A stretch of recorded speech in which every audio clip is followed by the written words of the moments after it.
Hai semuanya, kita bahas yuk sekarang buat teman-teman Scorpio dan Scorpio Rising, Scorpio Moon dan Scorpio Sun juga. Kira-kira apa yang akan terjadi dalam hidup kalian di sepanjang tahun 2025 dari perspektif astrologi. Oke, ada beberapa transit penting yang akan terjadi di 2025, mulai dari Saturn yang akan pindah posisi, terus North Node yang juga akan pindah posisi, Saturn pindah ke Aries, Neptune juga pindah ke Aries, Uranus pindah ke Gemini, terus North Node akan pindah ke Pisces. Dan ini akan jadi tahun dimana kamu mau nggak mau akan menghadapi transformasi besar-besaran atau perubahan besar-besaran. Mataku yang kiri tiba-tiba sakit gitu di area karir, hubungan, dan perkembangan diri atau perkembangan jiwa kamu. Ini adalah waktunya sebetulnya buat kamu melepaskan segala bentuk trauma atau ketakutan-ketakutan lama yang selama ini cuma jadi batu sandungan buat kamu. Dan lebih bersinar di karir.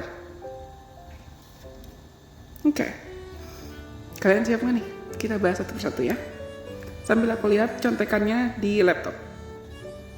Kita akan mulai ketika transit North Node pindah ke Pisces itu akan berdampak ke fifth house kamu, dan ini ada kaitan dengan romance, creativity, bahkan hubungan dengan anak atau hubungan dengan inner child kamu.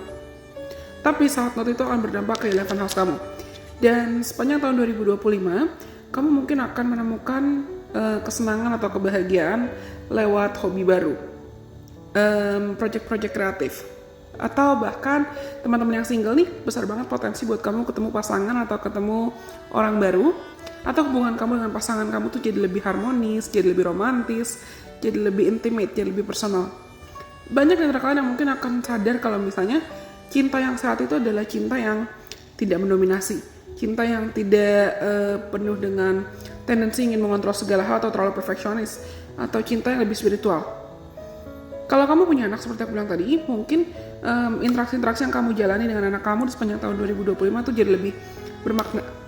Atau bahkan, ini juga jadi kesempatan di mana kamu akan punya kesempatan buat menyembuhkan luka atau trauma lama terkait inner child kamu. Karena tahun 2025 itu akan mengajarkan kamu dan menunjukkan ke kamu mana sih teman yang benar-benar baik, mana teman-teman yang benar-benar sehat dan suportif ke kamu dan mana yang tidak.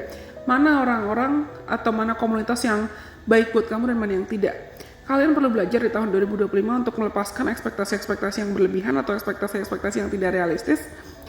Terutama hubungan-hubungan atau koneksi yang udah it's no longer serving you. Itu udah gak cocok lagi atau itu udah gak bisa mendukung kamu dalam jangka panjang. Mungkin akan terasa sakit sih. Mungkin akan terasa sakit. Terutama teman-teman yang gak bisa dukung hobi kamu, teman-teman yang gak bisa mendukung sisi kreatif kamu, teman-teman yang gak bisa bantu kamu untuk mungkin bertumbuh ya, berkembang. Bahkan teman-teman yang mungkin gak mau untuk kasih ruang agar kamu bisa nyembuhin luka lama atau trauma masa kecil kamu. Dan kamu di sepanjang tahun 2025 itu akan belajar kalau misalnya hidup tuh bukan cuma tentang kerja atau ngumpulin uang terus. Bukan berarti gak boleh kerja. Bukan berarti kamu harus malas-malasan di tahun 2025. Tapi kalian akan belajar kalau misalnya penting juga untuk kita sebagai manusia belajar untuk bisa hadir be in the present time dan menikmati setiap momen, menikmati setiap waktu yang kita punya. Karena ketika Saturn pindah ke Aries, itu akan berdampak ke sixth house kamu. Dan sixth house itu ada kaitan dengan kedisiplinan, kolega, relasi, rekan kerja, hubungan dengan rekan kerja, terus juga tentang kesehatan. Mungkin kalau selama ini kamu adalah tipe orang yang suka mengabaikan atau abandon atau kamu ignoring segala hal yang ada kaitan dengan kesehatan, entah itu kesehatan mental, kesehatan fisik, ini waktunya untuk kamu lebih memprioritaskan kesehatan kamu. Hati-hati jangan sampai burnout atau overwhelm sama kerjaan, terlalu terbeban sama kerjaan, atau bahkan kamu ngerasakan tiba-tiba tubuh kamu, tiba-tiba mental kamu sakit. Karena kamu ngerasa kayak kebeban dengan banyak hal. Karena kamu ngerasa kayak capek, burnout physically. Karena tahun 2025 itu aku rasa banyak dari kalian yang mungkin akan mulai membangun habit atau lifestyle atau kebiasaan atau sistem kerja yang lebih efisien. Atau kalau di antara kalian ada yang mulai tertarik buat lebih rajin lagi workout, lebih rajin lagi olahraga, atau lebih rajin lagi melakukan rutinitas-rutinitas yang bisa bikin tubuh kamu lebih fit, lebih sehat, it's gonna be a great time for you to do that. Transit Saturn di Aries, di sixth house kamu, itu akan mengajarkan tentang kalau mau kerja, kerjalah dengan fokus. Kerjalah bukan dengan kamu menjadikan diri kamu sebagai robot supaya hasilnya tercapai dengan cepat, tapi gimana agar kamu bisa menikmati prosesnya, menghargai prosesnya, menjalani prosesnya, dan tidak kelelahan dalam prosesnya. Next, selanjutnya, ketika Neptune dan Uranus pindah posisi ya, seperti aku bilang tadi, itu akan berdampak ke 8th house kamu, ketika Uranus pindah ke 8th house kamu, dan juga Neptune pindah ke 6th house kamu. Mungkin kamu akan merasa lebih terkoneksi atau terhubung dengan pekerjaan-pekerjaan atau aktivitas-aktivitas yang memang it holds meaning for you loh. Itu punya makna, itu punya meaningnya buat kamu, bukan cuma kerjaan yang asal-asalan atau kerjaan yang membebani kamu. Banyak yang terkadang mungkin akan lebih tertarik buat mencoba pekerjaan yang ada kaitan atau mencoba hal-hal, mencoba hobi, mencoba aktivitas yang ada kaitan dengan meditasi, journaling, self healing, atau aktivitas-aktivitas yang lebih bermakna. Mungkin banyak yang terkadang bisa tertarik di sepanjang tahun 2025 untuk ganti jalur kerja, ganti bidang karir, ganti pekerjaan, sampai kamu mencari pekerjaan yang mungkin lebih fulfilling atau lebih bermakna, lebih memuaskan secara emosional.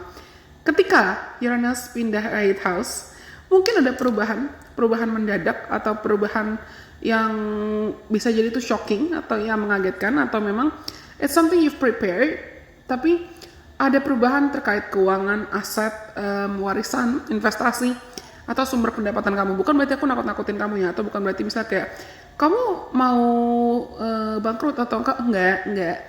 Tapi perubahan Uranus yang terakhir ke 8th house itu malah buat kamu sadar tentang apa makna uang, apa makna aset, apa makna kerjasama, apa makna percaya dengan orang lain, apa makna belajar bergantung dan belajar percaya sama orang lain, apa makna kesehatan, atau apa makna seperti aku bilang tadi. Kalau kamu terlalu memaksakan diri overworking, ujungnya malah mengganggu kesehatan fisik kamu dan kesehatan mental kamu. Karena transit di sepanjang tahun 2025 itu, atau aku bisa bilang main team 2025 buat kamu adalah be flexible. Kasih kesempatan buat diri kamu bisa menjadi lebih fleksibel tanpa kamu memaksakan kehendak atau memaksakan segala hal yang kamu biasa pikir ideal atau sempurna harus jadi sempurna sesuai ekspektasi kamu. Karena biasanya ketika kita memberikan waktu, memberikan ruang, memberikan kesempatan buat perubahan atau buat inovasi itu terjadi dalam hidup kamu, when you're welcoming changes, good things will come. Dan kamu akan belajar. Next, selanjutnya. Ketika Jupiter masuk ke Cancer ya, Jupiter mau masuk ke Cancer setelah akan berada di Gemini, setelah akan berada di Gemini di awal tahun, di 6 bulan pertama tahun 2025, itu akan berdampak ke 9th house kamu. Banyak yang terkadang mungkin akan tertarik buat belajar lagi, buat sekolah lagi, atau mencari lagi lebih dalam lagi tentang makna hidup, filosofi hidup, atau kalau kamu ada yang tertarik buat traveling atau jalan-jalan ke jarak jauh, traveling ke luar negeri, atau kamu merasa terdorong buat mempelajari suatu hal baru, budaya baru, bahasa baru, atau cari teman-teman dari dunia yang lebih luas gitu lah. Dari online, mungkin dari komunitas-komunitas online, atau teman-teman yang beda latar belakang budaya dan bangsa sama kamu, it's gonna be a great time. Ini akan jadi waktu yang baik buat kamu mengeksplor apa yang sebetulnya selama ini mungkin cuma jadi bayang-bayang kamu aja, atau apa yang selama ini kamu pikir kamu sempat terjebak di comfort zone atau kamu sempat terjebak di zona nyaman. No, it's actually a great time ya. 2025 itu akan jadi waktu yang baik buat kamu menemukan apa lagi makna iman, apa makna rasa percaya sama diri sendiri, apa makna percaya sama Tuhan dan semesta, dan menemukan hal-hal baru di luar sana yang mungkin bisa menginspirasi kamu. Apapun. Mau itu koneksi, hubungan pertemanan, atau bakat-bakat lama yang muncul lagi, atau mengeksplorasi dunia. Karena aku bisa bilang tahun 2025 itu akan jadi tahun yang you're finding meanings in life. Kamu akan menemukan makna-makna yang lebih berdalam, makna-makna lebih dalam, apa arti hidup yang lebih dalam lagi di sepanjang tahun 2025. Kalian tahu nggak kupu-kupu yang perlu masuk ke pompong dulu sebelum dia akhirnya jadi kupu-kupu? Ulat yang perlu masuk ke pompong dulu sebelum dia akhirnya jadi kupu-kupu. Nah, aku rasa 6 bulan pertama itu mungkin akan jadi masa kepompong kamu, tapi sisanya adalah masa dimana kamu terbang. Jadi kupu-kupu yang bisa terbang bebas. Well, aku rasa cukup sekian untuk video tentang gimana sih nasib atau kehidupan kalian para Scorpio dan Scorpio Rising di tahun 2025. Semoga video ini bermanfaat buat teman-teman. Kalau kalian merasa ada yang perlu personal reading atau konsultasi secara personal, entah itu lewat tarot atau astrologi, you know where to find me. Langsung cek aja contact person, Relation Priestess yang ada di Instagram, atau cek chat ke WhatsApp. Tapi aku rasa cukup sekian video ini. Sampai kita ketemu lagi di kesempatan. Bye-bye. God bless.